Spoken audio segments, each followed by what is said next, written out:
Tito.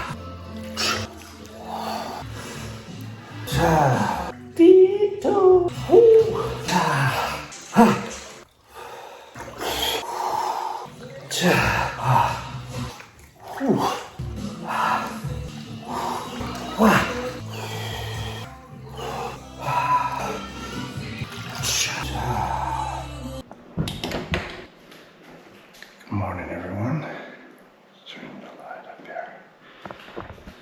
Today is a special day for me.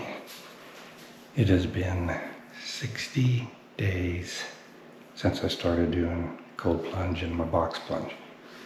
And every single day, first thing in the morning when I get up, I've come in here and done my cold plunge.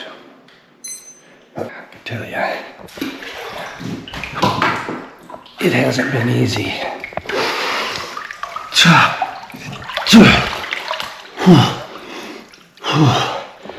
When I started doing the cold plunge, my motivation to do the cold plunge was to fend off or to keep my autoimmune at bay. I've got ankylosing spondylitis and uveitis. So that was my motivation, in addition to all the other benefits you get from doing cold plunge.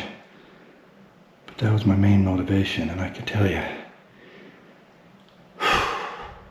it's been far more challenging than I expected or ever imagined.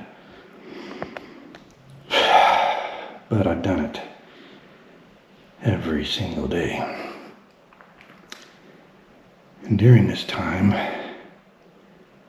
I've learned,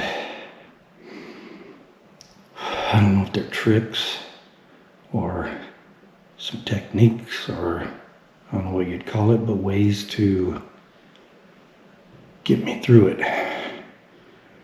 Because it hasn't gotten easier. The shock is always there. But I've found that changing the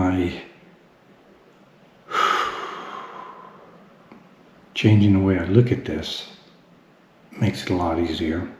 Like, I just try to embrace the whole experience now. Here comes shivers, but I strive to embrace the experience versus dreading that cold, and especially the initial when you first get in.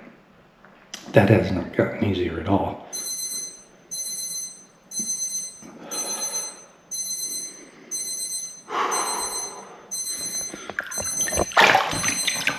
That hasn't gotten easier at all.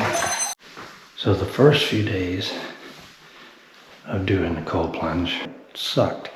If you have a good reason for doing it and you can keep focused on that, it does make it easier, not easy. I feel great after doing the cold plunge, and that's the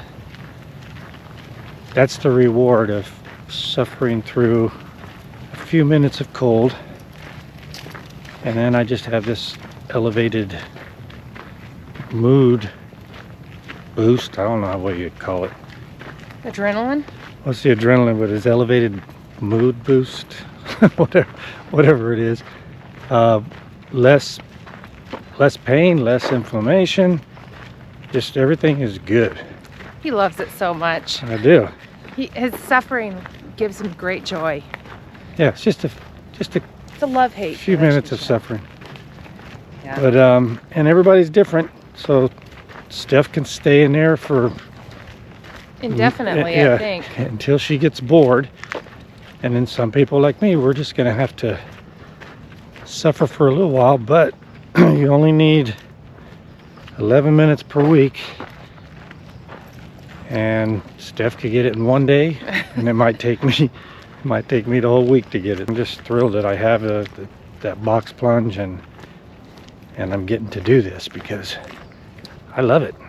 Steph, do you have a technique that you use in the cold plunge? I have to get my upper back in immediately. So you just... I have to kick my legs out from under me and inch my back in really fast. Right after that, you're like, okay, this is fine. Yeah, within 5 seconds or so, I'm okay. So my technique is I get in. Scream. No. That actually might help. I get in quickly and then I start like immediately deep breathing, and that settles me down pretty fast. And then I continue with like box breathing, where you breathe in, say I breathe in for 5 seconds, like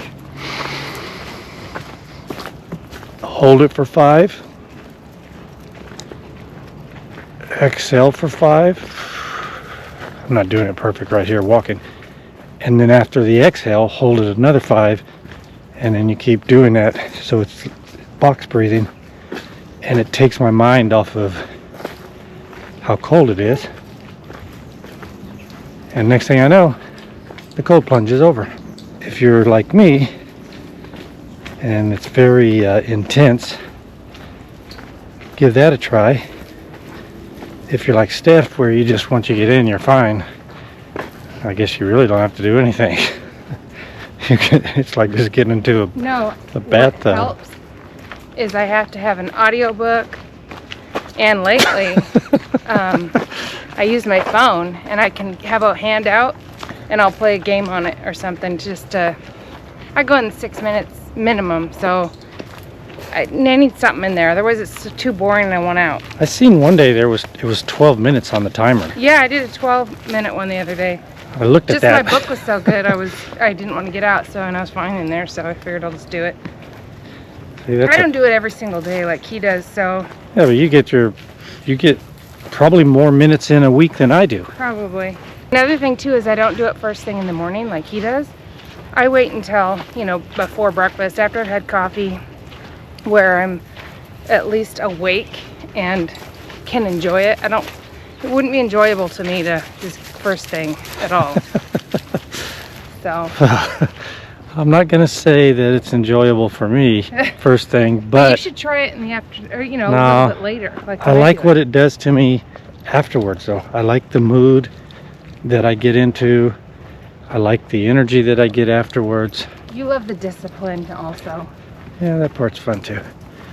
So everybody's different, and I think Steph's on the rare side. I think most people are going to be like me and just be like, it's just brutal. But there are people like Steph that you